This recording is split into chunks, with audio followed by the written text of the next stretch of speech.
people misrepresent the ego. The ego is neither good nor bad. It just is what it is. For instance, the ego makes you want to be a better writer. The ego makes you want to train harder. Is that bad? No. So people misrepresent the ego. Yeah. Okay, so what is the best compliment you've ever received?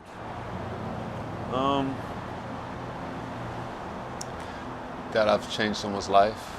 You can't get no better than that. All right, so right now is the time y'all all been waiting for. All right, so this man is not only a poetry legend that has performed on all your major TV networks. I'm talking BET, I'm talking all of them. If you can think about it, he's been on it. He's not only an author, he's not only a philosopher and all of these things and a freaking genius. He's also an avid spokesman for psychedelics. He has a book called My Time Here with People that's all about his experiences with psychedelics. And then he has another book called The Book That Doesn't Even Matter. I have both of them and they are super dope, all right? And then he's my homie, he's my friend. He was actually on, y'all heard about that plane that the freaking engine blew up? He was on that plane trying to get to here. So he almost didn't make it here just to come here and do a show for y'all, all right? So, without further ado, I bring to you the man, the myth, the legend. Give it up to Marc Marcel.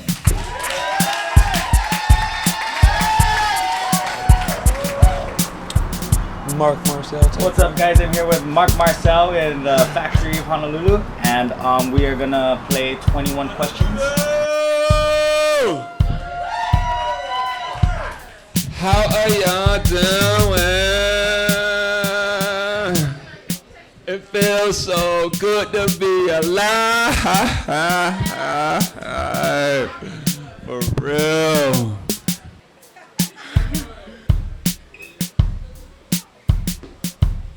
Yo, I'm on my Pharaoh shit right now.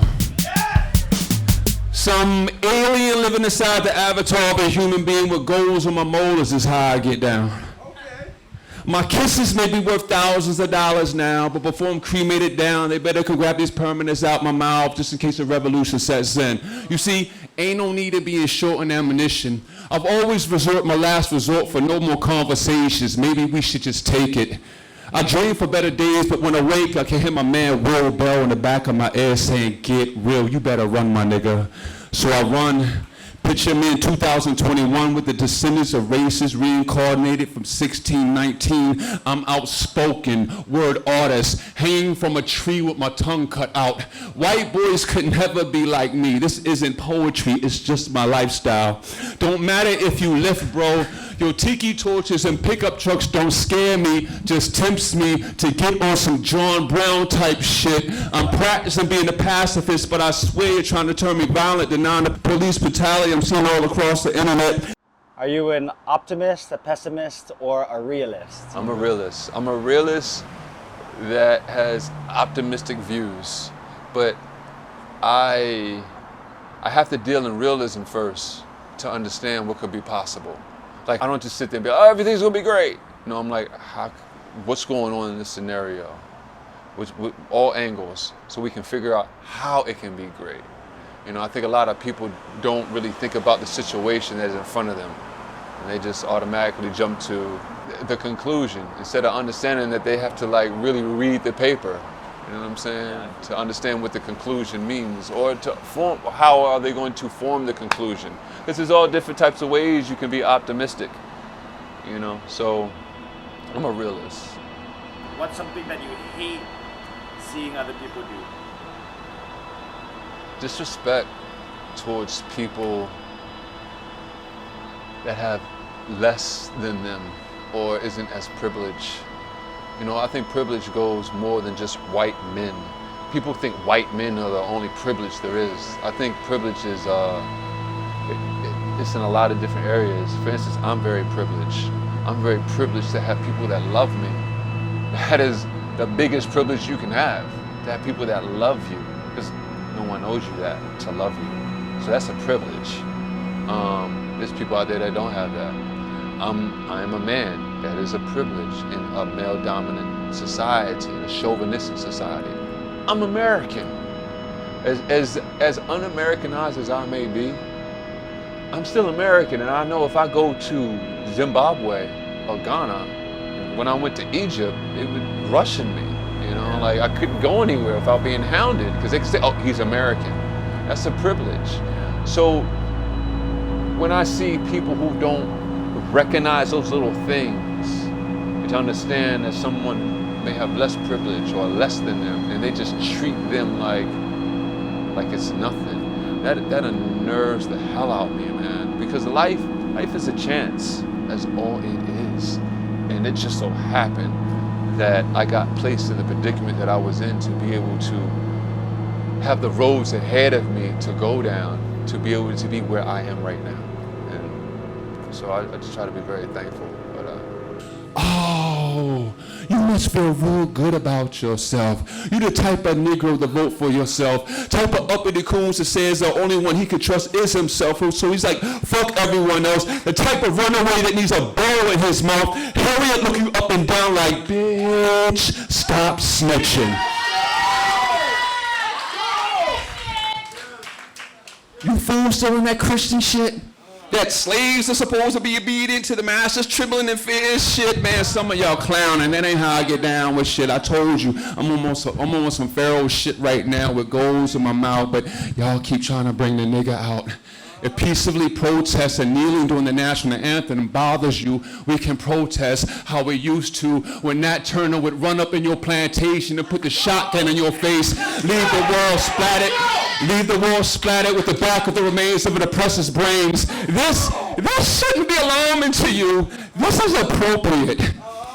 I mean, what do you expect when you continue to push a people that's trying to mind their own business?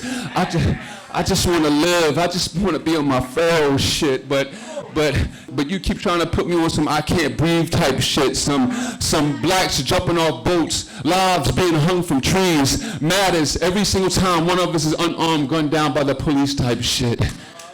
This is America, home of the free and land of the brave, paid for by all men and built by slaves. Maybe I'm out of place, lost, disconnected from something that's so far away. I mean, Egypt doesn't even look the same. You know what they did to the nose of the Sphinx. Hate us because they ain't us. Stolen, disconnected from what could have been.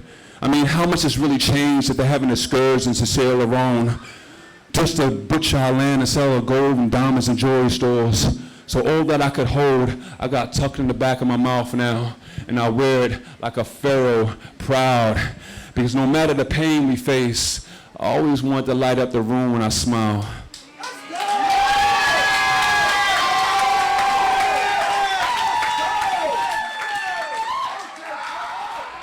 Have you ever felt like a complete and utter failure? No, not a complete and utter failure. I mean, there's things that I've failed on, but the thing is, I have a different outlook on failure. I look at failure as just a stepping stone to wisdom. You have to fail before you succeed, and wisdom only comes through failure. So I kind of look at failure as part of the ingredient to enlightenment, I would say. So there's nothing I would really say that I feel that I've completely failed. Okay. Especially if I can get a perspective from it. What childhood dreams have you already accomplished?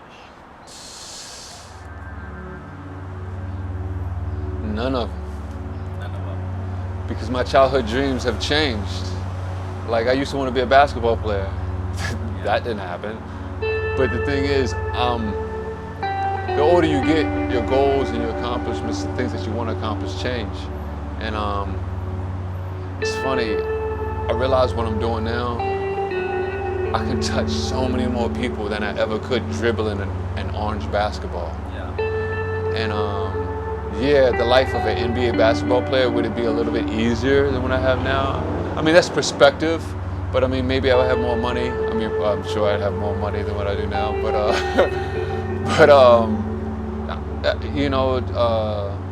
but But it's not about money, it's not about fame, it's about who can you inspire, who can you touch. And the people that let me know that I've touched them is way more rewarding than dunking on somebody. You know, when somebody sits there and lets you know you changed my life, just from a perspective of the words.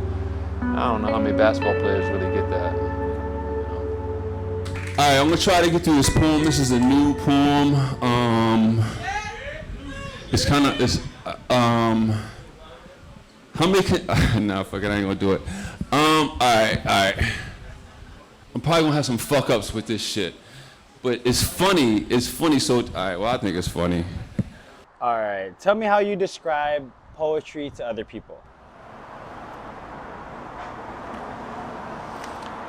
An edited conversation. You know, I feel like poems are nothing more than an edited conversation. Like, how many times have you had a conversation with somebody who's like, damn, I wish I would have said this. Or, man, I wish I didn't say that, they took that wrong. A poem is your time to sit there and really hone it down and pinpoint exactly what you want to say. If you want to fool the people, make a conspiracy theorist believe it first. Because if it works, they'll freely push your marketing campaign.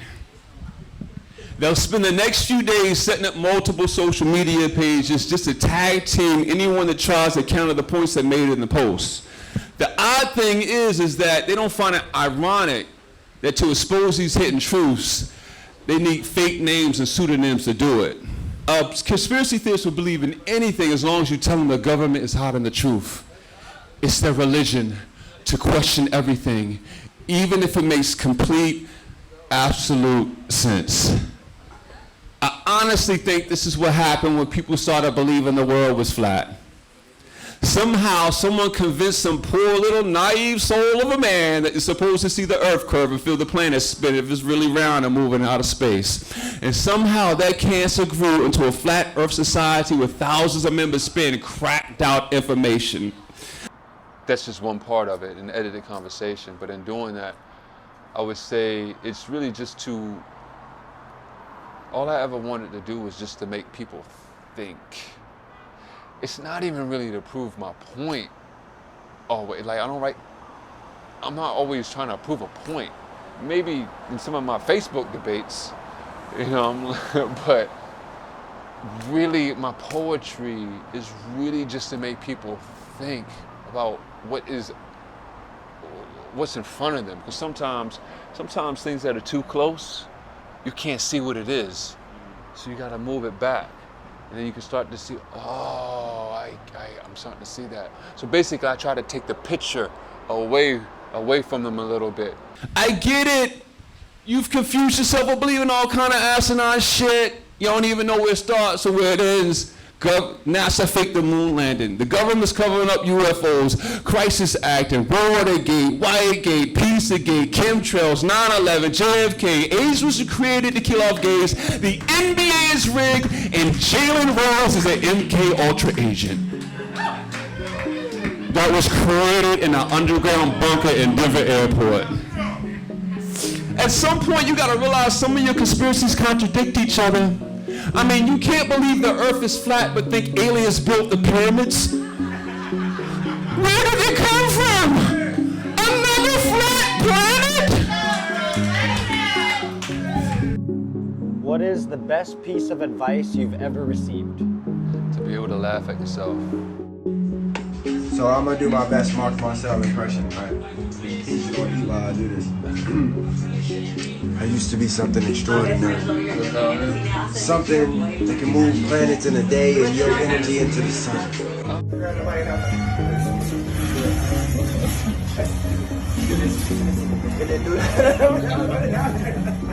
Like, but you missed it though, because when he don't do that, he does this. He'll be out there and he'll be like, okay. He does this to his shirt and he'll be like, and he rubs the back of his neck, and he'll pull up his chest, and then he starts like adjusting the mic, and then he bounces on his toes. Yeah. And then after he bounces on his toes, that's when like this one. yeah. Do that one. And he does this little finger dance. My father told me when I was very young, if you can't laugh at yourself first, then you don't have the right to laugh at anyone else. And I have no problem laughing at myself. And that's also what allowed me to do Gurus, because at first Gurus it's a philosophical parody on the world's greatest philosophers. But at first, the seed of it was that I wanted to make fun of my own philosophies. So I came up with this character named Eisen Godfrey. He has this horrible British accent. He's kind of a smug philosopher. We're like, Eisen, what's the meaning to life? And he's like, oh God, I gotta hear this again. So I wanted to make fun of my philosophies. I'm still talking in that voice. I wanted to make fun of my philosophies, but then I was like, hey, why do I want to make fun of my own philosophies and all the people who've inspired me? Buddha, Jesus, Terence McKenna, Alan Watts, Gandhi, Malcolm X. And I believe that these people are as enlightened as people believe them to have been. Then I'm like, they should be able to laugh at themselves too. So that's how Gurus was brought about.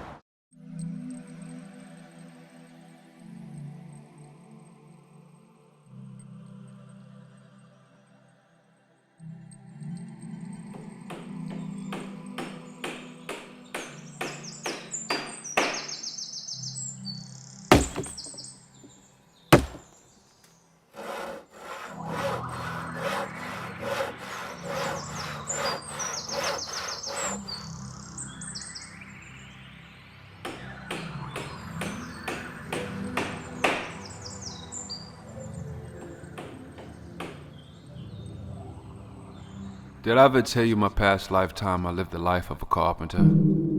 I was just a simple man, said simple things, but sometimes even the simplest of things can turn into miracles, healing the sick and walking on water. I had a simple outlook, treated people simply, how I wish they treated me. Over time, this became a guideline to how to get into the good graces of God, when there's no such thing. How can anyone ever fall out of the graces with such an all-powerful being? That would contradict what it is, because God cannot be as powerful as you believe it to be if it's holding on to grudges with human beings for the lack of awareness they had as a human being. How do you demand for something to meet your own standards when you know they can't even meet the height measurements to get on the ride, expecting humans to live up to God's? I expressed this in a poem once. I honestly thought it was something simple. There I go again, with that word, simple. But sometimes simple minds can't understand simple things. I never imagined this would become a problem. It wasn't until I gathered a few followers that the other preachers became scared of me. All the attention started tripping me out. Really, I just wanted to inspire people to be the best they had desired for themselves and to love each other, because life is fleeting. It's hard enough living. Why would the Creator give you an obstacle course to get into heaven? God doesn't manipulate His creations. No. Humans do this. God wouldn't place you in the middle of a pack of wolves that would escort you off to your own crucifixion. No, humans do this. Humans create resurrections because it makes for better storytelling if you want to control the masses. Make them believe in the extraordinary, as if they aren't already extraordinary. And this is what I would tell them on mounts near the River Jordan, outside of ministries, but somehow it was never enough. Eventually I settled down, fell in love. Unfortunately, men have smeared her contributions for some prostitute, but she was my muse, and she meant the world to me. The first thing I looked forward to seeing when I woke up in the morning. And this is what I lived, a simple life. Me, my wife, our kids, did some traveling. Lived in Egypt, India, settled in Rome. It was then when I realized what they were doing in Jerusalem, but it was already too late. Matthew, Mark, Luke, and John had created a character for themselves that never existed. But by then, if I tried to explain it to them, they wouldn't have even believed it. Funny, because they were only writing down things someone else repeated. I even found myself admiring the person they created. He was pretty amazing, extraordinary to say the least. Even gave me something to look up to, something that I knew I couldn't be. But life was simple then. We did simple things, had simple beliefs. That was over 4,000 religions ago. So many bodies in the ground because of it now. Things seem so much more extreme, so much more intense, so much more animosity over our disagreements. People are killing each other over the God they believe in. Why would the second coming show up for this?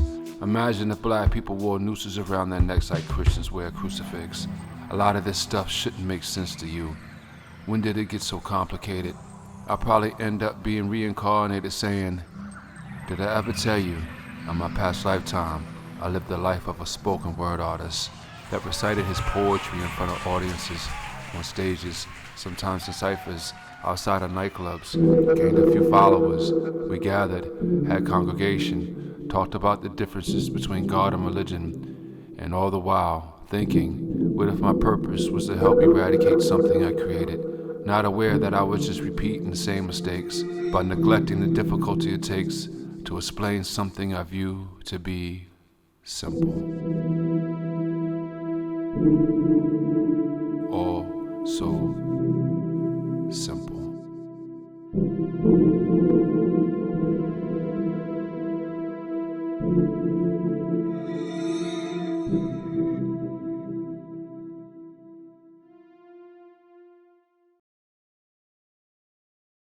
Is there anything that you've longed to do with your life yet that you haven't? A few things. I want to jump out of an airplane, which is kind of interesting, being that I almost died in one. I want to eat sushi in Japan. I want to sleep in Machu Picchu, spend the night there. Like, I want to spend the whole night there. Like when everybody leaves, so I can have the whole place to myself. You know, kind of like how I was in the Mayan ruins when I got caught and for trespassing during Christmas and spent Christmas in jail. Okay. Unfortunately, sitting in a Mexican jail cell, we were at the Tulum Ruins last night, and unfortunately, we got popped for trespassing. We should be alright. We should be, we'll leave in a few hours, but I guess this is a great spot to do some meditating and stuff. Best night of my life. It was worth it, and it's worth it because I have a story to tell. See, that's what life is. All life amounts up to the stories you have to tell. That's all it is. Yeah, that's all it is. Because in fact, when it happened, you know, my parents were very scared about me going down to Mexico by myself. Like, I haven't traveled the world, but it was just Mexico for them. And when it was going on, when I came back home from getting arrested, you know, when I saw him, I told him, I was like, yeah, I got arrested and spent the night in a Mexican jail cell during Christmas. And my mother was like, oh, you was scared as shit, weren't you? And I was like, actually, no. I was singing "Don't Worry, Be Happy" in the jail cell, and I have it all on video, as a matter of fact. Something that I know, don't worry. I mean, I have it on video because I had my cell phone on me. They forgot to check my pockets. What the fuck? Yeah, they forgot to check my pocket. That's the Mexican government for you. I can feel the weight on my back every time my sister clued at my desk trying to find the words that I need to flow right out of my pen. I can feel the burden I'm carrying every time I read my verse and start spitting the next few hours editing. I can feel the boulders on my shoulders every time I walk up into the venue, and every time the host calls my name, and every time I adjust the mic stand to fit my 6'4" body frame. I can feel the shit everywhere I go. I can feel the masses of people's souls have been added onto my heart, much like extra cargo. Much like every time I form a rhyme, but I'm confined to their cries because I stopped doing this shit for me a long time ago. Because you see, if that was the case, I'd have just stayed my ass home. I'd have just kept my shit in journals and wouldn't even thought of labeling it a poem.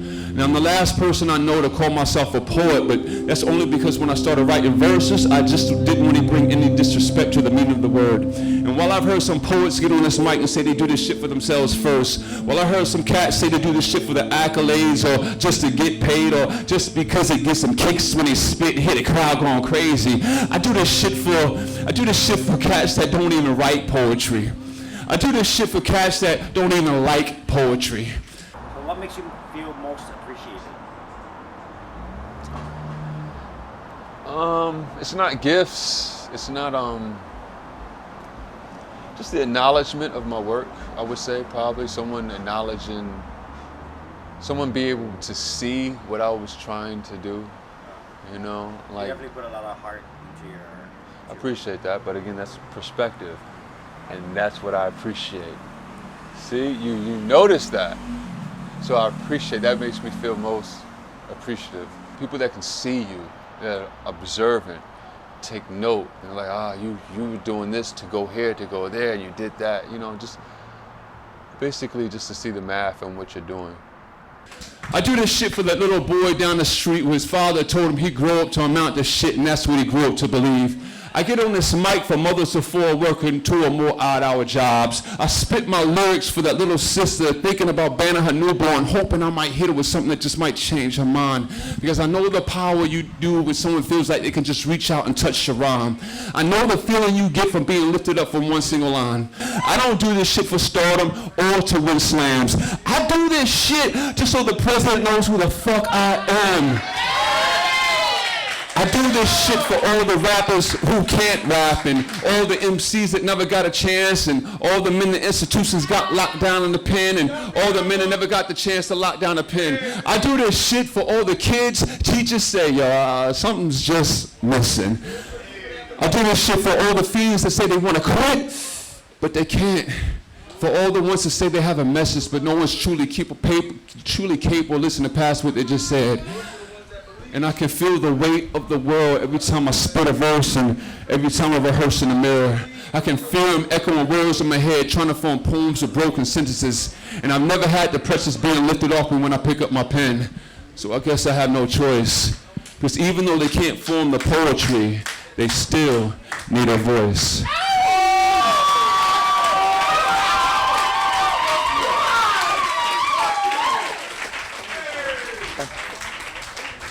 What are you the most fearful of?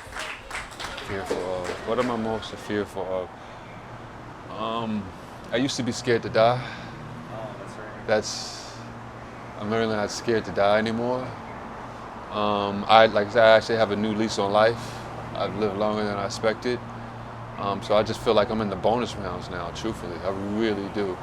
You know, it's funny when you prepare for a set before you come to a place, you have it all in your head, and that shit gets turned upside down. Like, all right, so I know some people in here like are familiar with that plane that the engine fell out, or yeah, whatever. Yeah, I mean, put it like this: I didn't prepare to speak for this. All right, I was on the plane that was coming from Denver to Honolulu and blew out the engine and had to make emergency landing. I was on that plane, and it's funny, I didn't prepare to talk about this shit. Like, I wasn't really going to, like, early in the day, I was like, I'm not talking about that shit. But then I did an online interview, like, yo, you gotta talk about this shit. Everybody wants to know about this shit. Like, talk about what was all through your head. Scary. I don't even know if that begins to describe what Marc Marcel went through, but, you know, he boarded United Airlines Flight 328 here at BWI Airport on Saturday. He's a poet, and he had a performance scheduled in Honolulu. So that was his destination where he was trying to go, but little did he know that terrifying experience of trying to get to Honolulu so high up in the sky. Now, he, again, boarded the flight here at BWI, and Flight 328 made a stop in Denver after Baltimore. And not long after that takeoff, that's when the plane's engine caught fire in the air. Pieces of the blades and engine started to fly off, falling to the ground. Marcel remembers the moment he first realized something was terribly wrong. So 3 minutes into the flight, boom. And I looked to the dude next to me. I like, right, we hit, but like, yeah, I felt that. And I was like, what are the flight attendants doing? And he was like, the flight attendants are like, stay calm. I was like, all right, cool. So then, like, the pilot got on the air, and the pilot was like, all right, well, we're waiting to hear back from air traffic control to see what they want us to do. And I'm like, what do you mean? Waiting to hear from air traffic control to see what they want us to do. You need to land this thing. And then I look to the pilot, I'm like, man, what are we doing? Are we still going to Honolulu? Like, what the hell? He's like, I don't know. I'm like, man, that don't make me feel better. Like, so. Oh, how terrifying. Marcel says the pilot eventually announced that they would be going back to Denver to land the plane. It was during that time Marcel said he was thinking about if this might be the end for him and his fellow passengers. And especially when the plane started shaking. The plane started shaking, I thought it was going to rip apart. Was it real bad? Oh man, it was horrible, man. I thought it was going to rip apart, man. Like, oh man, I was living in a movie. But I mean, there was only a few things that was going on in mind. I really wasn't scared of dying. I didn't get scared of dying until after it was all over. But the only thing I was thinking about was, how am I going to get to my laptop and upload my next 2 albums that the world has not heard to the cloud? And I'm sitting there looking at the overhead and then looking down out the window. And I'm like, you know, if this plane drops, we probably got like maybe, I don't know, maybe like 2 minutes. I'm like, man, I don't have time, I don't have time, I don't have time, I don't have no time. Like, how could I do this? My whole year is just gonna be a waste. I was like, so that's really the only thing I was thinking about, man. I was just thinking about my art. See, the only thing that made me stop from getting up out that seat and getting my laptop was that I was like, yo, there's a possibility that we will get back to the airport. If I'd seen that engine on fire, I'd have got the hell up out that seat in there overhead. Got that laptop, like, let me get this. They be like, sir, sit down. I'm like, shut the hell up. I got 2 albums to release. I'm like, for real. That's probably really the only thing that stopped me, that I thought there was a chance that we would make it back. You know what they say, when your life flashes, when you're close to death, your life flashes before your eyes. Like, that's not like really true. It's like, well, for me, it's not. Aside from money, what's one thing that you have gained from your current job? Well, I really haven't gained a lot of money from my current job. so there's no aside from money. But love, friends, man. I have man, I would have never expected to have such a full plate, a full buffet of friends all around the world. But just to know that this really came just from my art. You know, my art opened up me to be able to have such a rich buffet of friends. What if this was someone's work of art? Like Picasso, Van Gogh. Perhaps never to feel appreciated in the artistic genius in his creations until we're gone, reminiscing on the chances we miss. Someone is painting this. Atlanta, Chicago, these are just our brushstrokes. New York, Los Angeles, how many times have I loved you? Miami, Honolulu, how many paintings have we been through? A small town in Morocco, a village in Cairo, on a shore in Atlantis. We are just colors on the canvas. How many times have we screwed this up? How many times have we given up on each other the moment our colors began to fade? I've lived such a good life. I've done things I never imagined that I would. So really it's just to keep pushing forward the envelope of my art. You see, there is something that protects me from being shattered, from giving up and pouring water all over the canvas and blending all of the colors together. So many others has taken up the space you're supposed to take up in my life. Perhaps the artist knows this. I think this is why he tries to get it right. Painting after painting. Hello, it's me again.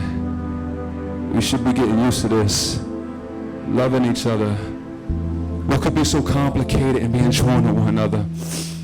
Why are we letting something that should be so simple be difficult? I am who I have always been to you in paintings. We have lived, masquerading with different faces. Persia, Babylon, using the identities of different names. Maya, Sumar. Maybe a change of scenery will do us some good. I mean, after all, there's so many other planets in the neighborhood we haven't even experienced. It doesn't even matter where it is because I believe in love stories. So I'll be there. I believe in happy endings, kindred spirits, Whatever it is, we can even call it gibberish, because my love for you has traveled through paintings, Maya, Kemet, color after color, Greece, Rome, and I am meant to love you, brushstroke after brushstroke. Thank you, Ken. Y'all be good. I appreciate y'all, Hawaii. Love y'all.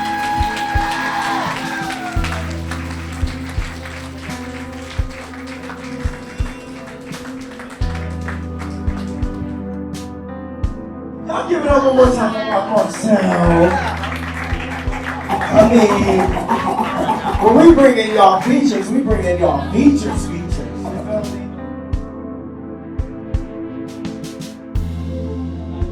All right, make some noise right now. I mean, everybody in here make some noise. If you support black voices, if you support black businesses, make some noise. If you support Ashley D, make some noise! Look, I got a little challenge for you. A little small challenge. I bought both of these books for my brother. I support entrepreneurial brothers. And I'm going to give it away right now. I'm going to give away both. How many chances do we get to fall in love for the first time? How many lives have we lived before the paint dries?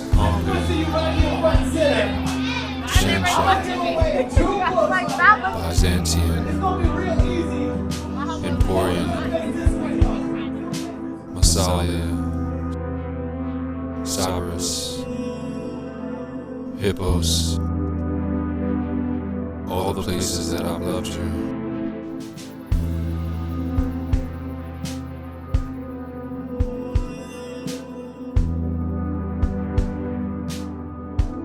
Yo, if that ain't the most true artist shit I've ever heard, yo. You about to die, and you thinking about how you're gonna publish your goddamn album. I know, right? It's great. You crack me up, Marcel.